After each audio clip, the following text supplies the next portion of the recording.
तो फ्रेंड्स, आज की इस वीडियो में जानेंगे दुबई के बारे में।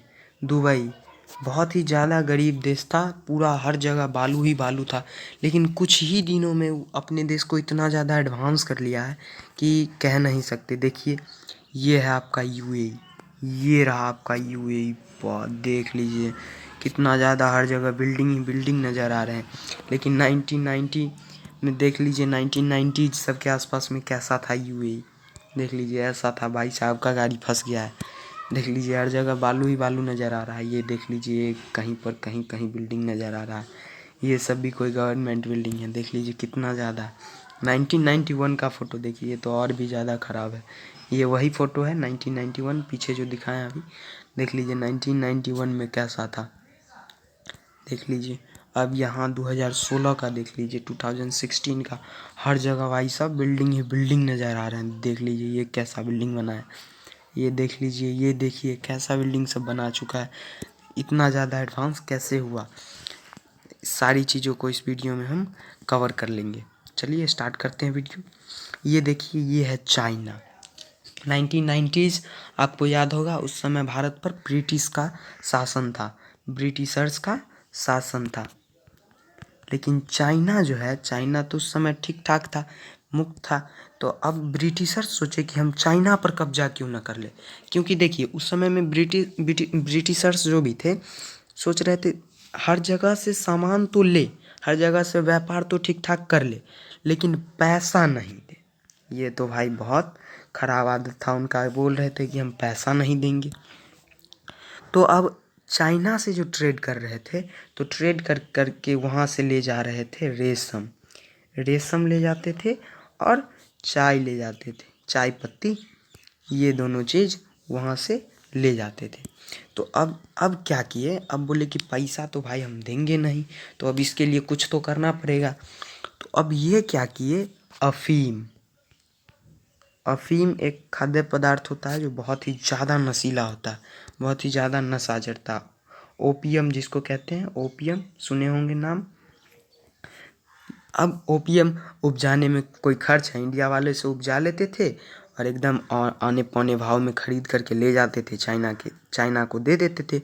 और यहाँ से जाते थे, आराम से दे देते थे इसको। अब अफीम का नशा पूरे चाइना पे फैल गया। अब चाइना से तो ले जा रहे थे ब्रिटिशर्स, लेकिन इसको पैसा तो दे नहीं रहे थे, अफीम के बदले खरीद ले जाते थे हर चीज़। तो अब चाइना का जो गवर्नमेंट था, गवर्नमेंट जो थी चाइना, उसको लॉस लगना शुरू हो गया।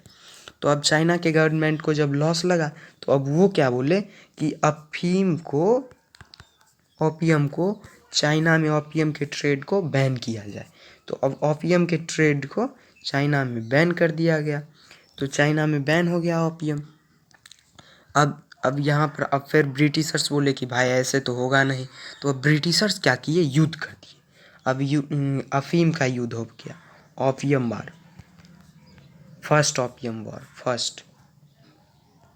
फर्स्ट ओपियम वॉर कब हुआ, 1839 से 42 तक, 1842 तक चला। तो अब ये लोग क्या किए, ब्रिटिशर्स क्या किए, सोचे कि देखिए कुछ ऐसे भाग को कब्जा कर लिया जाए जहाँ से हमें अफीम ले जाना आसान हो, ट्रेड करना आसान हो। तो वो क्या किए, अब यहाँ पर जो था हांगकांग के ऊपर कब्जा जमा ली। अब जब हांगकांग के ऊपर कब्जा जमाए, तो अब ये तो ब्रिटिशर्स के अधीन हो गया। तो यहाँ पर कई सारी कंपनियाँ आकर के यहाँ पर इकट्ठा हो गई और अपना सामान का आदान प्रदान शुरू कर दी।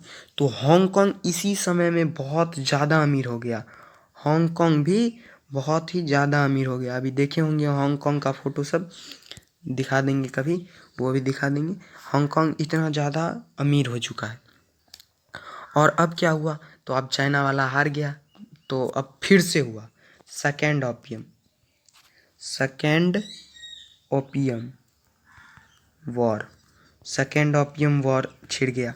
ये कितना से कितना तक हुआ, ये हुआ 1856 से 60 तक, 1860 तक ये हुआ सेकेंड ओपियम वॉर।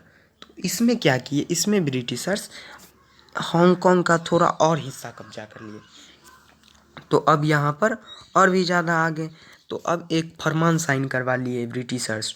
वो क्या बोले कि ना चलो भाई कोई बात नहीं है, ले तो लिए हैं लेकिन चलो मानो तुम्हारा ही देश है, चलो हटाओ तुम्हारे ही देश के स्टेट में इसका गिनती होगा। तो अब ये क्या किए ब्रिटिशर्स, 99 साल के लिए इससे लीज पे ले लिए। जब कोई जगह रेंट पे लिया जाता है तो उसको लीज बोलते हैं, कि अब लीज पे ले लिए। तो अब जब इसको लीज पर ले लिए तो 99 साल तक इसको कितना पैसा देना पड़ेगा, बहुत कम देना पड़ेगा। और यहाँ से ट्रेड एकदम आसान था, इसको एकदम फ़ायदा भी हो रहा था, तो ले लिया, कोई बात नहीं चलो हटाओ ले लो। तो अब क्या हुआ, 99 ईयर्स के लिए जो लिया तो लीज पे लिया 1898 से 1997, इतना दिन तक 99 ईयर्स लीज पे जो ले लिया। तो लीज पर तो ले लिया, अब क्या होगा देखिए 1997 इस समय में लीज तो ख़त्म हो जाएगा। तो अब इस हांगकांग में जितने भी लोग थे, यानी जितने भी ट्रेडर्स आ चुके थे, अपना दुकान जो लगा चुके थे, तो अब वो क्या बोले, देखिए भाई ब्रिटिशर्स को बोले देखिए भाई आप लोग तो चले जाइएगा लेकिन फिर दिक्कत तो हम सबको सहना पड़ेगा। जब हम लोगों को दिक्कत सहना पड़ेगा तो हम लोग कहाँ जाएंगे। तो अब ये लोग क्या बोले कि चलो भाई ठीक है, तुम लोगों के लिए भी उपाय कर देते हैं। तो 1997 आने से पहले ये लोग क्या किए, देखिए ये लोग क्या किए, 1 कंट्री 2 लॉ। अब ये क्या होता है, तो अब ब्रिटिशर्स क्या बोले इसको कि देखो भाई ये तो तुम्हारा जगह रहेगा ही, हांगकांग तो तुम्हारा ही जगह रहेगा, लेकिन इसका जो होगा रूल, इसके ऊपर जो होगा मतलब जो भी नियम कानून होंगे, जो भी होगी वो इसका अपना होगा। तो यहाँ पे आ गया डेमोक्रेसी। तो अब चाइना के लोग तो, चाइना के गवर्नमेंट जो है अपने देशवासियों को खुश तो रखना चाहते नहीं हैं। तो अब वो क्या बोले कि भाई तुम अब मेरे अधीन में रहना शुरू करो, हम ऐसे तो नहीं रहने देंगे। ये लोग सोचे, बोले नहीं। तो अब ये क्या हुआ 2047 2047 इतने तक में, तो अब इसका जो होगा चाइना के ऊपर, चाइना अपने में मिला लेगा। तो तब तक चाइना क्या किया, कितना चीज़ किया इसके ऊपर, इतना ज़्यादा किया, क्या बोले 50 ईयर्स के लिए जो फरमान था, 50 ईयर्स के लिए 1 कंट्री 2 लॉ 2047 तक ख़त्म हो जाएगा। तो अब ये चाइना वाले क्या किए, चाइना वाले बार बार यहाँ हांगकांग के ऊपर अटैक करवाए, बार बार बोले कि तुम मेरे अंदर में रहो, तुम मेरे अंदर में रहो, यहाँ का जो भी शासन होगा मेरे यहाँ से होगा। अब यहाँ पे बीजिंग है।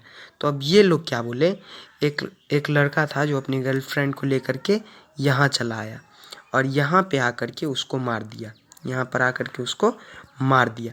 तो अब चाइना के गवर्नमेंट जो थे वो क्या बोले, देखो भाई यहाँ हांगकांग के जो भी थे कॉन्स्टिट्यूशन, उसमें ऐसा कुछ नहीं था कि कोई भी देश में, कोई भी जब दूसरे देश में जा कर के किसी को मार दिया तो अब इससे रिलेटेड कोई भी चीज़ नहीं थी। तो अब बोला देखो भाई तुम्हारे जगह पर था तो तुम, अब यहाँ पर आया तो हम, मेरा जो मर्जी होगा वो सजा देंगे, लड़का को पकड़ के लेके आओ। लड़का तो मार दिया लेकिन लड़की का लाश मेरे ही पास है। तो अब चाइना वाले क्या बोले कि अब जो भी कोई हांगकांग में अत्याचार करेगा उसको ले जाया जाएगा यहाँ और सज़ा यहाँ दी जाएगी। तो अब यहाँ, अब जब यहाँ पर से सारा चीज़ हो गया तो देखिए क्या हुआ। अब यहाँ से जो सारे व्यापारी लोग जो जाना शुरू किए, तो यहाँ पर बहुत सारे व्यापारी चले गए थे जब 50 साल का जो लीज़ ख़त्म हो गया।